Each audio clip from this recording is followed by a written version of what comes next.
සිංහල ගීක්ෂයකට එහෙම නැත්නම් චනුක්ස් බ්‍රොඩිව් channel එකට අදත් අපේ ගීක් යාළුවෝ ඔක්කොම ආයිබෝන් කියලා පිළිගන්නවා. ඉතින් අද මම කතා කරන්න ලෑස්ති වෙන්නේ අපි හැම ආදරය කරන අපි හැමෝටම නැතුවම බැරි ඉමෝජි ගැන. ඉමෝජි කියන වචනේ ගැන ඒ තරම් කට්ටිය දන්නේ නැති වුණාට ඉමෝජි අපි හැමෝම පාවිච්චි කරනවා.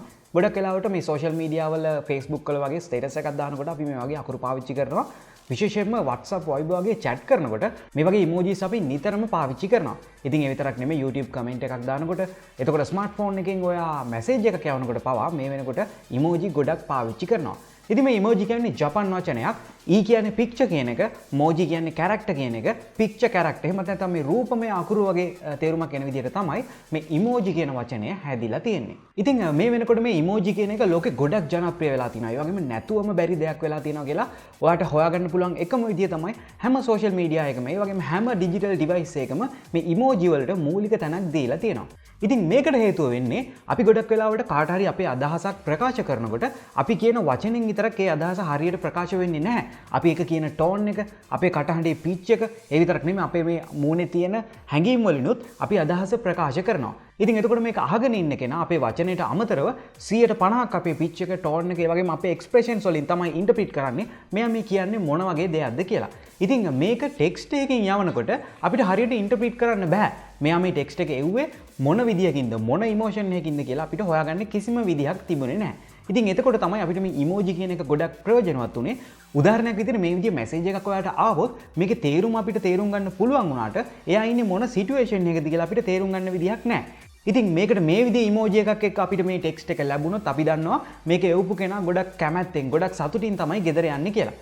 ඉතින් ඒ වගේම මේ වගේ ඉමෝජි එකක් එක්ක අපිට මේ ටෙක්ස්ට් එකම ලැබුණොත් අපි දන්නවා මෙයා එක්ක අකමැත්තෙන් එහෙම නැත්නම් දුකින් තමයි යන්නේ කියලා. ඒ වගේම මේ වගේ ඉමෝජි එකක් එක්ක આવොත් අපිට හිතන්න ගන්න පුළුවන් මෙයා ගොඩක් මොකක් හරි හින්දා තරහින් තමයි ගෙදර යන්නේ කියලා. ඉතින් දැන් ඔයාලට තේරෙනවා ඇති එකම ටෙක්ස්ට් එක එහෙම නැත්නම් එකම වාක්‍ය මේ ඉමෝජි එකකින් වෙනස් කරන්න පුළුවන් හැකියාව ගොඩක් තියෙනවා. ඉතින් අන්න ඔය නිසා තමයි මේ ඉමෝජි කියන එක මේ ලෝකේ ගොඩක් පොපියුලර් උනේ. ඒ වගේම අපි හැමෝටම නැතුවම බැරි උනේ. ඉතින් මුලින්ම මේ ඉමෝජි කියලා දෙයක් තිබුණේ නැහැනේ. ඒ වුණාට අපිට ඉන්ටර්නෙට් එකේ එක දේවල් බලන්න පුළුවන් හැකියාව තියෙනවා. නමුත් මේක සීරියස් දෙයක්ද එහෙම නැත්නම් මේක විහිළුවට දාපු දෙයක්ද කියලා හරියට ඉන්ටර්ප්‍රීට් කරන්න බැරි නිසා මේ කානිගි මෙලන් කියන යුනිවර්සිටි එකේ ප්‍රොෆෙසර් ස්කොට් තීරණය කරා ඔයා මොන හරි විහිළුවට වගේ දෙයක් දානවා නම් කීබෝඩ් එකේ කෝලන් එක, ඩෑෂ් එක සහ බ්‍රැකට් එකෙන් මේ විදිහට hina මූණක් දාන්න කියලා. ඉතින් එතකොට අපිට පුළුවන් මේ කියලා තියෙන දේ විහිළුවක් විදිහට ගණන් ගන්න. ඉතින් මේකට අපි කියන්නේ ඉමෝටිකන් එකක් කියලා. මේ විදිහට hina මූණු විතරක් නෙමෙයි ඉමෝටිකන්. එහෙම නැත්නම් කීබෝඩ් එකේ මේ කැරක්ටර්ස් පාවිච්චි කරලා අපිට එක එක එක්ස්ප්‍රෙෂන්ස් මේ විදිහට හදන්න පුළුවන් හැකියාව තියෙනවා.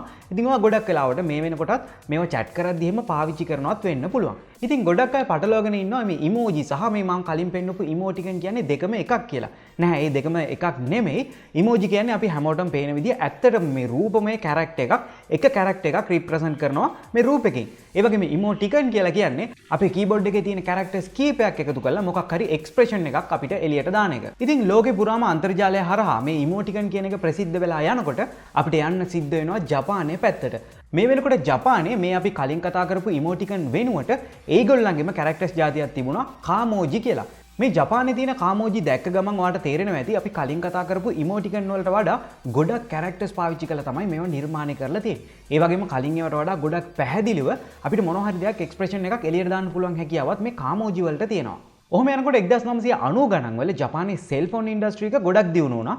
ඉතින් ඒ වගේම මිනිස්සු අතරට ඉන්ටර්නෙට් එක සහ කලර් ඩිස්ප්ලේ කියන එකත් ගොඩක් ඉක්මනට ලං වුණා.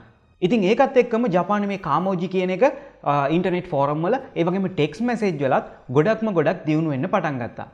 1998 දී මේ ඩොකොමෝ කියන කම්පැනි එකේ වැඩ කරපු ශිගිටාකා කුරීටා කියලා කෙනෙක් මේ iMode කියන ප්‍රොජෙක්ට් එක වැඩ කරා. ඉතින් මේක තමයි මේ වෙනකොට තිබුණු පොපියුලර්ම මොබයිල් ඉන්ටර්නෙට් ප්ලැට්ෆෝම් එක. ඉතින් මේ නිසා මේ කාමෝජි කියන එක ජපානයෙන් පිටට මුළු ලෝකෙටම පැතිරෙන්නත් පටන් ගත්තා.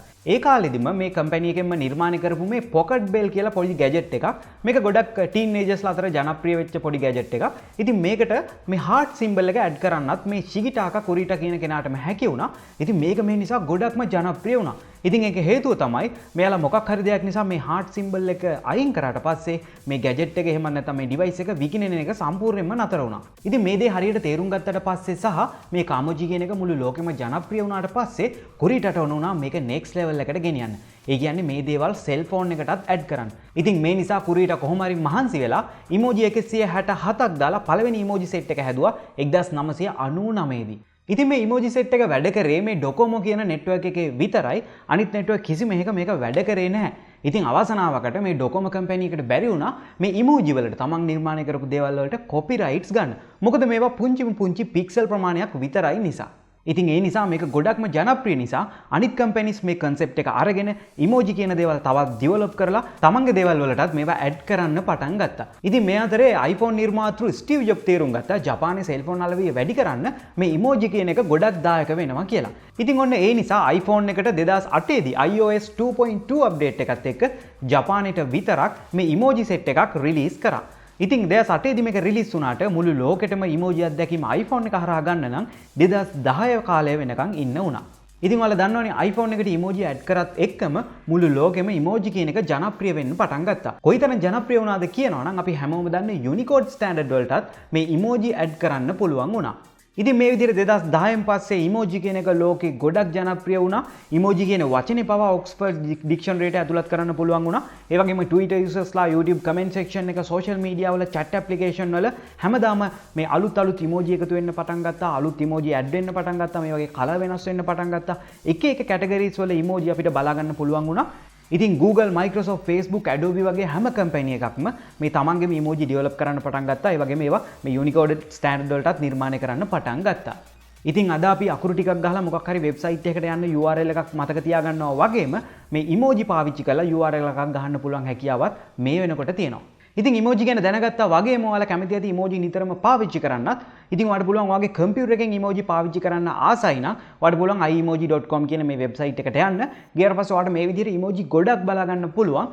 හැබැයි සමහර ඉමෝජි ඔයාගේ බ්‍රවුසර් එකට ලස්සනට සපෝට් කරාට සමහර ඉමෝජි මෙතන තියෙන සපෝට් කරන්නේ නැහැ. ඒ නිසා ඔයාලට පුළුවන් තමන් කැමති ඉමෝජි එක මේ විදිහට ක්ලික් කරලා මේක උඩින් මේ විදිහට කොපි කරලා ඔයාලට ඕන ස්ටේටස් එකට එහෙමත් නැත්නම් chat එකට එහෙමත් නැත්නම් මැසේජ් එකකට දාලා පේස්ට් කරන්න. ඔයාගේ ස්මාර්ට්ෆෝන් එකට මේ වෙනකොටත් ඉමෝජි පහසුකම ගන්න ලේසියෙන්ම පුළුවන්. ඔයා Google keyboard එක Android phone එක නම් පාවිච්චි කරනවා. ඔයාලට මේ විදිහට ගිහිල්ලා මේ විදිහට ගොඩක් ඉමෝජි බලා ගන්න පුළුවන්. එක categories වල එක colors වල දේවල් අපිට මේ විදිහට බලා ගන්න පුළුවන්.